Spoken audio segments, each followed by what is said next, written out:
तर मला शिवमच्या कॉलेजमध्ये जायचं आहे आणि शिवम माझा 10 दिवस झाले कॉलेजला गेला नाही. तो का गेला नाही याचं जर तुम्ही मला कमेंट केली तर मी तुम्हाला नक्कीच सांगेल. ते माझे चांगले विचार होते पण मी त्याला कॉलेजला पाठवलं नाही.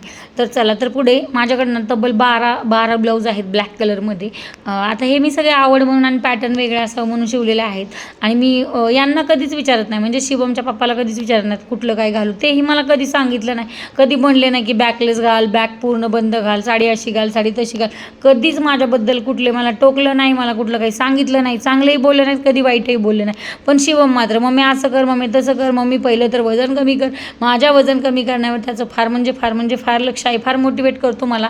चला, तर मग त्याच्या कॉलेजमध्ये जायचं आहे आज. तर मग मी एक ब्लाऊज निवडला, त्याने सांगितलेला नाही निवडला, दुसरा निवडला आणि पटकन कपाटात ते सगळं कोंबून टाकलं. म्हणलं नवरात्रात सगळं, आता नवरात्र सुरू झाल्यावर सगळं आवरूयात, मग त्यावेळेसच सगळं कपाट स्वच्छ होईल. आत्ता मात्र माझ्याकडे वेळ नाही, कारण त्याच्या कॉलेजमध्ये जाऊन मला बाकी पण आज भरपूर सारी कामं आहेत. तर त्याची सहज जाता जाता कॉलेजला जाता व्हिडिओ घेतला की त्याची चप्पल फार महागातली हो, माझी फक्त 180 रुपयाची आहे.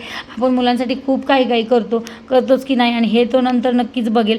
सगळी लोकं बघा, नंतर आम्ही कॉलेजमध्ये गेलो, सगळी लोकं धडधडून कामाला लागलेले आहेत. हेही तुम्हाला व्हिडिओमध्ये घेतलं की नवरात्र जवळ आली की सगळे स्वच्छतेच्या मागे लागतात.